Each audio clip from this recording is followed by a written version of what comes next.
The Human Division by John Scalzi. This is the 5th book in the Old Man's War series.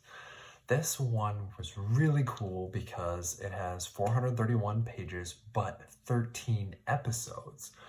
So keep in mind that this is a book, but each chapter, if you will, is its own standalone story.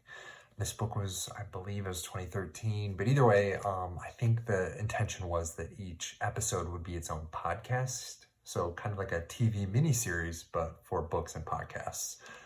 I was unsure what to think about this approach, and I actually read the book the first time without knowing that. I didn't know that each one was its standalone episode. I just read it straight through. And this is the second time reading it through, and it made a lot more sense now. But I was able to enjoy it both ways. The setting is that the whole Old Man's War series, humans are in two separate groups. There's Earth, and then there's the rest of all the colony planets, the Colonial Union. The Colonial Union used to get colonists from Earth, and now that isn't happening. And so they also used to get military recruits from Earth, and that also isn't happening. And so now, with their military and colonies potentially facing a depleted resource, they have to rely less on military might and more on diplomacy. That's where there's kind of like a double meaning here. The human division being the human diplomats, but also that division between Earth and the Colonial Union, like two separate groups of humans. The Dog King was my favorite episode. They show up on a planet, and there's a civil war between two factions of aliens, and they are both blaming the other side for the disappearance of the king. And so this monarchy can't continue until the crown is passed on to an heir. And they have these special flowers that are carnivorous, and so apparently the king wandered into the flower bed and got trapped down there. And so the crown was never discovered. And so this diplomat brings a dog along, and the main character has to take care of the dog, and the dog goes into the plant, and so the main character has to go after him. So Harry Wilson did a good job. That was just an enjoyable scene between Harry Schmidt and Wilson. So I did enjoy their relationship. That was one of the things I liked a lot about this book. The Gentle Art of Cracking Heads wins the best title for episodes. That was a good one. Secretary of State's daughter is the owner of that title.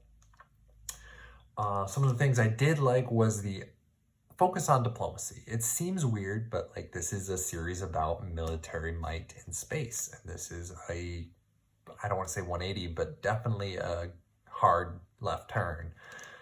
The focus really, it really did focus more on bureaucracy, and it was bureaucracy at its best. There was red tape. The diplomats didn't always have all the information. They were hamstrung by decisions made from up above. There was just a lot going on, and it played into the stories really, really well. I did enjoy when Henry Wilson shows off against 4 humans. They do combat, they kind of try to beat each other up, and he's a modified CDF soldier, so he has super strength and stuff like that. So that was fun. Station Earth episode was very gripping. I couldn't put that episode down. I wanted to see what was going to happen, if they were going to escape, what was going to happen. Long story short, the Earth station blows up, and the main characters have to escape, or try to escape. The things that I didn't like is it took me a little while to get used to the episodes. Even though I knew it was coming, it still felt weird reading a book. But after about 3 or 4, it was like, this is cool. So it took a little bit, and it did grow on me. So the number of characters also was kind of, I don't want to say it was a problem, but it was maybe a distraction for me. There was a lot of different characters with similar starting letters, and so that kind of, I got lost a few times, but that's nothing against the book. That's on me. So unique perspective, unique style. I enjoyed the episodes, and I enjoyed this book. This was only tangentially related to the John and Jane. John is the main character for the whole series, but Harry Wilson was part of the original group. I can't remember what they called themselves, the Old Farts or something like that. So Harry is one of the survivors. So even though this is about humans and the human diplomats, Harry Wilson, the main character, is a CDF research soldier assigned to the ship. So he kind of is the glue and the wild card that helps them navigate certain situations, which were a lot of fun. There was a lot of unique stories within this universe. So a lot of fun. If you enjoy space and adventures and possibly humans, this is the book for you. As always, buy your books used if you can.